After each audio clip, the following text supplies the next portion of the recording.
Assalamualaikum warahmatullahi wabarakatuh. Perkenalkan, nama saya Elisa Rahmadina. Di sini saya akan mempresentasikan dan menjelaskan tentang masyarakat madani.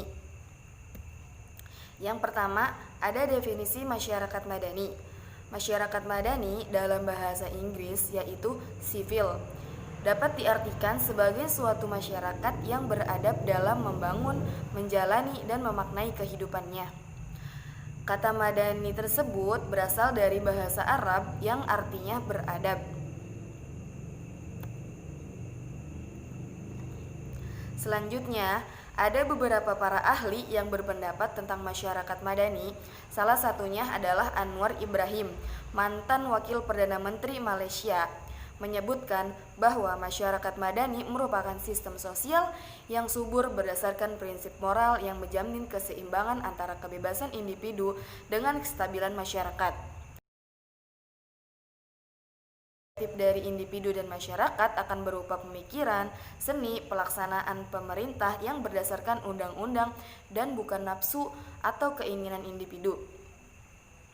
Yang kedua, menurut Dawam Raharjo mendefinisikan masyarakat madani sebagai proses penciptaan peradaban yang mengacu kepada nilai-nilai kebijakan bersama. Dawam menjelaskan dasar utama dari masyarakat madani adalah persatuan dan integrasi sosial yang didasarkan pada suatu pedoman hidup, menghindari diri dari konflik, permusuhan yang menyebabkan perpecahan hidup dalam suatu persaudaraan. Selanjutnya, ada unsur-unsur masyarakat madani. Masyarakat madani mempunyai 5 unsur-unsur. Yang pertama, adanya wilayah publik yang luas. Wilayah publik yang luas adalah ruang publik yang bebas sebagai sarana untuk mengemukakan pendapat warga masyarakat.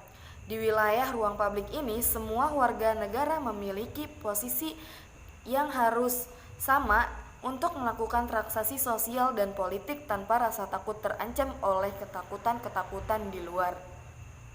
Yang kedua, ada demokrasi. Demokrasi adalah persyaratan mutlak lainnya bagi peradaban. Tanpa demokrasi, masyarakat sipil tidak mungkin terwujud. Demokrasi tidak akan berjalan stabil bila tidak mendapat dukungan real dari masyarakat.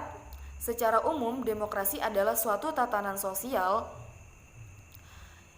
yang bersumber dan dilakukan oleh warga negara. Yang ketiga, ada toleransi. Toleransi adalah sikap saling menghargai dan menghormati perbedaan pendapat.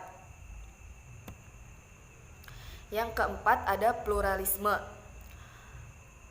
Pluralisme merupakan masyarakat lain bagi sipil, tidak hanya dipahami sebatas sikap harus mengakui dan menerima kenyataan sosial yang beragam, tetapi harus disertai dengan sikap yang tulus untuk menerima kenyataan perbedaan sebagai suatu yang alamiah dan rahmat Tuhan yang bernilai positif bagi kehidupan masyarakat. Yang kelima, keadilan sosial. Keadilan sosial adalah keseimbangan dan pembagian yang profesional atas hak dan kewajiban setiap warga negara yang mencakup seluruh aspek kehidupan, dimulai ekonomi, politik, pengetahuan, dan kesempatan. Dengan pengertian lain, keadilan sosial adalah hilangnya monopoli dan pemusatan salah satu aspek kehidupan yang dilakukan oleh kelompok atau gelombang tertentu. Selanjutnya, masyarakat madani mempunyai 5 ciri-ciri. Yang pertama, terintegrasinya individu dan kelompok-kelompok eksklusif ke dalam masyarakat melalui kontrak sosial dan aliansi sosial. Yang kedua, menyebarnya kekuasaan sehingga kepentingan-kepentingan yang mendominasi dalam masyarakat dapat dikurangi oleh kekuatan-kekuatan alternatif. Yang ketiga, terjembatannya kepentingan-kepentingan individu dan negara karena keanggotaan organisasi mampu memberikan masukan-masukan terhadap keputusan pemerintah. Yang keempat, meluasnya kesetiaan dan kepercayaan sehingga individu mengakui keterkaitannya dengan orang lain dan tidak mementingkan diri sendiri. Yang kelima, adanya pembebasan masyarakat melalui kegiatan lembaga-lembaga sosial dengan berbagai perspektif. Selanjutnya ada pilar penegak masyarakat madani. Yang pertama ada Lembaga Swadaya Masyarakat Madani. Lembaga Swadaya Masyarakat Madani adalah institusi sosial yang dibentuk oleh swadaya masyarakat yang tugas utamanya adalah membantu dan memperjuangkan aspirasi dan kepentingan masyarakat yang tertindas.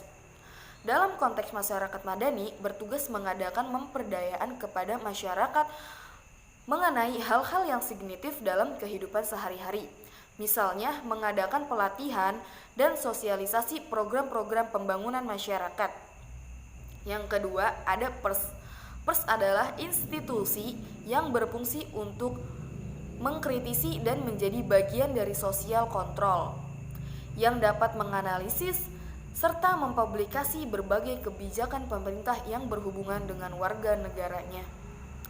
PERS juga diharapkan dapat menyajikan berita secara objektif dan transparan. Yang ketiga ada supremasi hukum. Setiap warga negara, baik yang duduk di pemerintahan atau sebagai sosial atau sebagai masyarakat, harus tunduk kepada aturan dan hukum, sehingga dapat mewujudkan hak dan kebebasan antar warga negara dan antar warga dengan pemerintah melalui damai dan sesuai dengan hukum yang berlaku. Supremasi hukum juga memberikan jaminan dan perlindungan terhadap segala bentuk penindasan individu dan kelompok yang melanggar norma-norma hukum dan segala bentuk penindasan hak asasi manusia. Yang keempat, perguruan tinggi. Perguruan tinggi merupakan tempat para aktivis kampus yang menjadi bagian kekuatan sosial dan masyarakat madani yang bergerak melalui jalur moral untuk menyalurkan aspirasi masyarakat dan mengkritisi berbagai kebijakan-kebijakan pemerintah. Namun, setiap gerakan yang dilakukan itu harus berada pada jalur yang benar dan memposisikan diri pada real dan realitis yang betul-betul objektif serta menyuarakan kepentingan masyarakat. Sebagai bagian dari pilar penegak masyarakat madani, maka perguruan tinggi memiliki tugas utama mencari dan menciptakan ide-ide alternatif dan konstruktif untuk menjawab problematika yang dihadapi oleh masyarakat. Yang kelima, ada partai politik. Partai politik merupakan wahana bagi warga negara untuk dapat menyalurkan aspirasi politiknya. Partai politik menjadi sebuah tempat ekspresi politik warga negara sehingga partai politik menjadi persyaratan bagi tegaknya masyarakat madani. Mungkin hanya ini yang bisa saya sampaikan, kurang lebihnya mohon maaf. Wassalamualaikum warahmatullahi wabarakatuh.